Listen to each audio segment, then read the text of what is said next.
And now, chapter 36 of The Last Boy on Earth. The last chapter, The Journey South. From the Journal of Brady Smith. The long night ended. Kaylee reached across the river of death and darkness to bring enough power to the transmitter to send messages all over the world. She said that her last vision of that other world was of billions of souls walking away toward a bright light in the distance.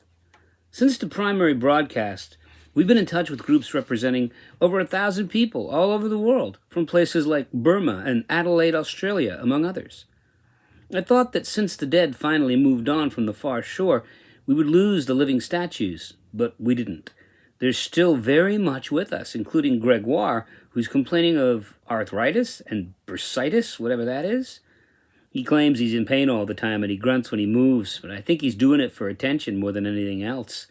He follows Kay around like an evil, roly-poly little puppy, swearing under his breath from time to time when she doesn't pay enough attention to him.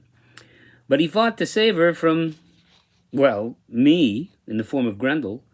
Who would have thought that he and the General would strike up a friendship? I can't believe all that's happened in the last weeks, but I think people on this planet at least stand a chance. Now. We're leaving Maine. We've heard from a small group of survivors in Washington, D.C. They're the closest group of people who've contacted us. But there's another reason we're going to Washington.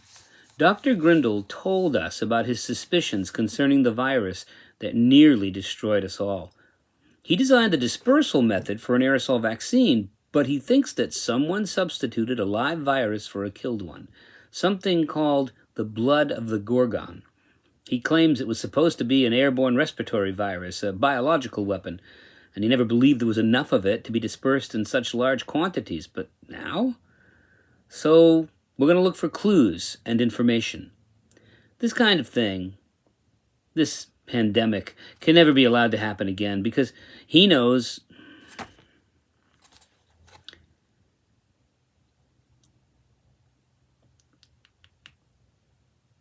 this kind of thing, this pandemic, can never be allowed to happen again. Because he knows D.C. and all the places we're going to have to visit, Dr. Grindle is traveling with us. I caught him reading the letter, that email from his wife.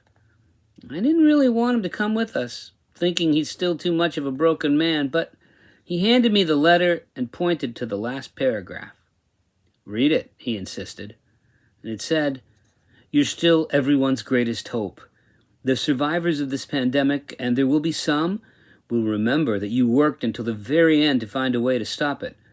I know you well enough to understand that you would never give up. Find the answers. If you survive this, do not regret. Instead, only remember us. I love you, always. Diana." Well, I have to go with you. It's all I have left. I need to find out what happened and record it forever somewhere, so this never, ever happens again. It's what we I have to go with you. It's all I have left. I need to find out what happened and record it forever, somewhere, so this will never, ever happen again. It's what she would want me to do. I guess what you see isn't always what you get. I used to look into the mirror and see this boy called Brady who was a little too short and a little too heavy, who had all kinds of challenges and one gigantic imagination. Now when I look in the mirror, I see a question mark. I don't know why or how to use them, but I have powers.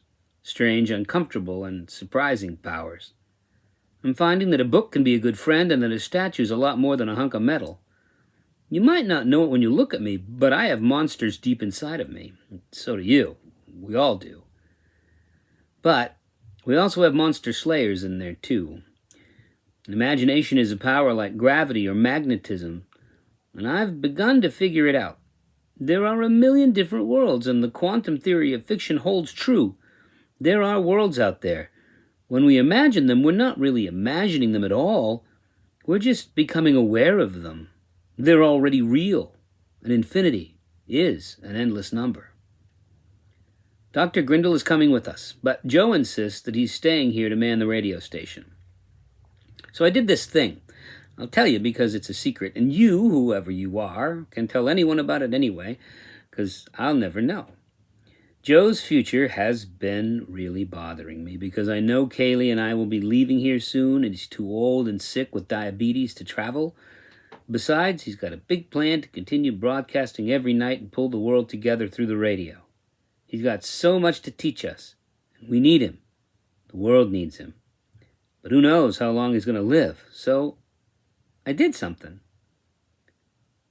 One evening, about a week after the events that changed the world, Brady asked Joe how he was feeling.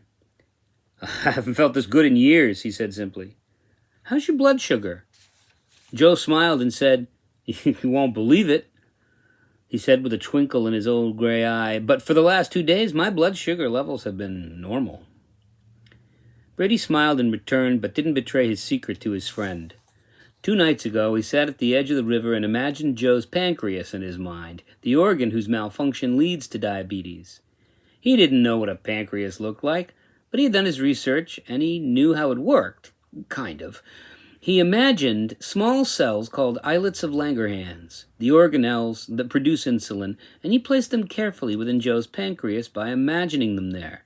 It was a gamble. He had no way of knowing if it would work. But if it did, Joe would survive. It was his first work of wizardry since sending his younger self home.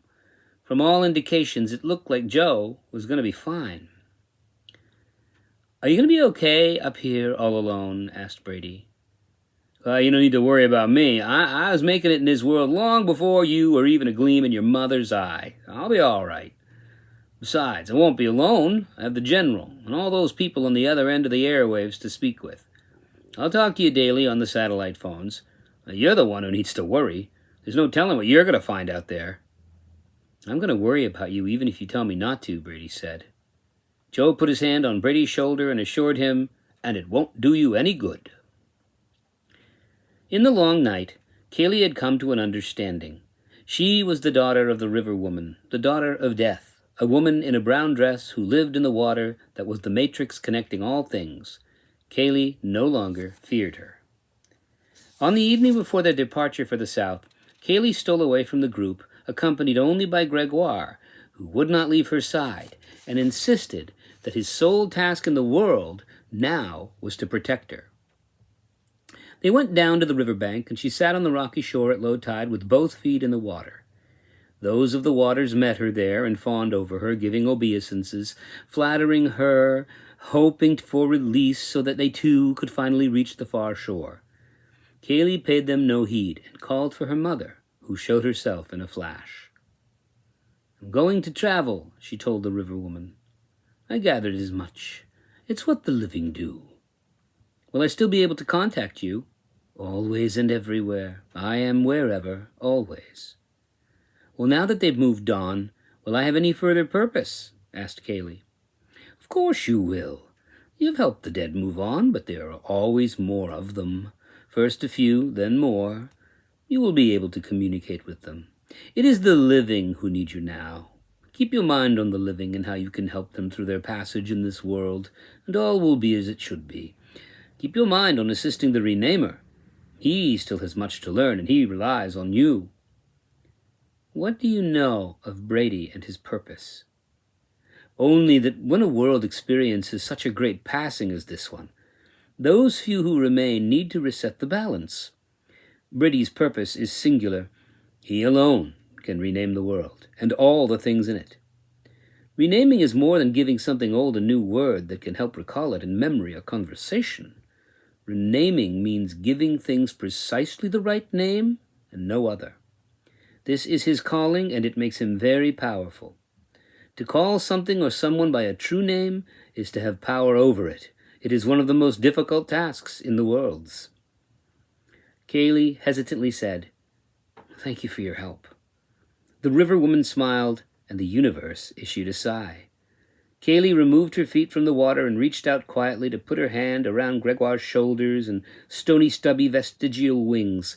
The little gargoyle smiled and closed his eyes, huddling closer, like an ugly kitten getting ready to purr. Kaylee looked up at the moon over Penobscot Bay and wondered what lay in store for them. Before leaving, they had created a cache of supplies at the room at the bottom of the observation tower with food, fuel, and tools.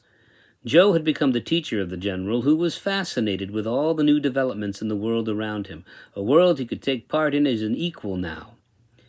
The human man and the metal man would keep each other company during the long winter months, while the others journeyed south. Brady had suggested sailing, but Kaylee was still troubled by her experiences with water. It seemed that whenever it rained, she found herself between the worlds, in the land of the river and her mother. Instead, they would journey on horseback. It was no difficult task to find horses to carry them southward either. The moment they called to the set of horses foraging at the edge of a field, they galloped over to them, eager for human contact. Bjorn told the horses of the journey, and that the humans had in mind to ride them, and Brady made sure to ask permission. In the New World, humans might do well to cultivate relationships with animals rather than to try to master and subjugate them, he thought. "What are their names?" he asked Bjorn. After a long moment, the bear thought to Brady, "Like me, they do not any. I told them you would give them name. Name them, I tell them." Brady thought hard and recalled all of his reading and the names of valiant noble steeds within the pages of those wonderful books. Names were his province now. In the months and years to come, Brady would be required to look into the heart of things and discover the word that was the place, thing, quality, or idea. He walked to the horses and touched their foreheads, caressed their manes, and patted their strong backs, seeking the words. "I will call you after an old friend," he said. "Rocinante, the noble steed of Don Quixote. And you?" he said to the other. "I'll call you Sleipnir, the eight-legged mount of Odin, the All-Father himself. And I'll call you Bucephalus, the mount of Alexander the Great." The bear wasn't sure about the meaning, but he sent the names to the horses, who forever afterward came whenever their names were spoken by their riders. From the Journey of Brady Smith. From the Journal of Brady Smith. Everything is set. We ride shortly, allowing Max and Gregoire to follow us on the ground. The little gargoyle can move remarkably fast if he has to, and Bjorn has agreed to scout ahead for us. We'll stick to the major highways and find food and shelter along the way. We should make about 20 or 30 miles a day if we're lucky.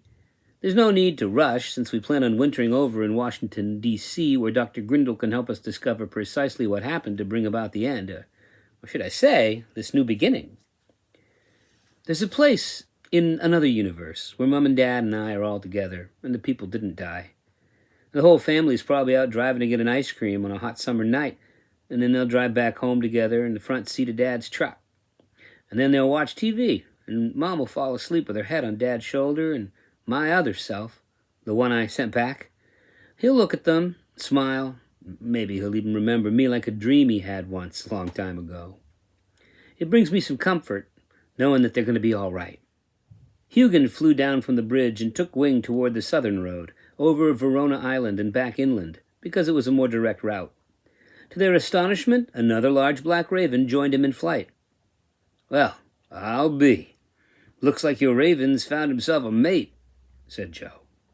Brady smiled. "I think I'll call her Munin," he said. "What's that mean?" asked Kaylee. "Memory," said Brady, thinking of Odin's raven pair. They urged their mounts up the road and away from the bridge and their past. Brady made one last look back before turning down the road toward Portland, Boston, New York, and finally D.C. The last thing he saw were the words he had painted over the sticker of the back of the Life Seeker. It read, "In loving memory of everyone." As they rode up the edge of the blacktop, heading south, Brady looked at Kaylee and studied her for a moment. She was, as ever, in the lead.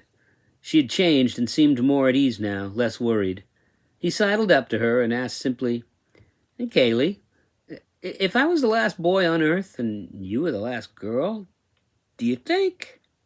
She interrupted him with laughter. No way, not in a million years," she said as she kicked her horse into a gallop. As they urged their mounts onward, Hugin gave his call of Ragnarok to the road that lay before them.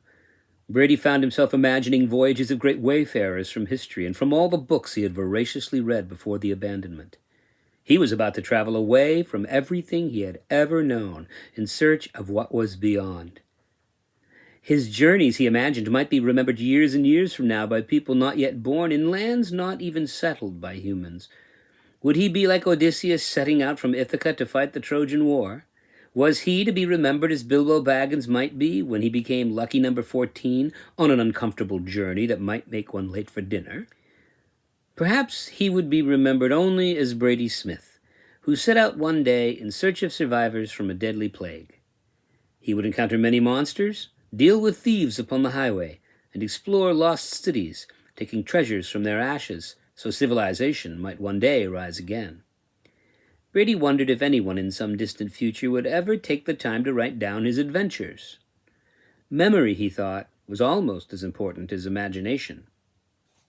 Statues still walked the earth, even though they remained on their pedestals, recharging their powers for long periods of time. With no humans to awaken them, they dreamed and remembered and slept. Some books still spoke in sandpaper whispers, and the earth kept on moving around the sun. Knowing ravens, their wings as black as obsidian reflecting the stars, still winged overhead towards the morning. There was an empty world full of promise, and a million deeds yet to be done to set the world back on a course in favor of human life. Every single person left on earth had an important part to play and a specific purpose to fulfill. For the world had changed in so many ways. As they urged their horses forward, one thing was clear. They were moving toward and not away. The end.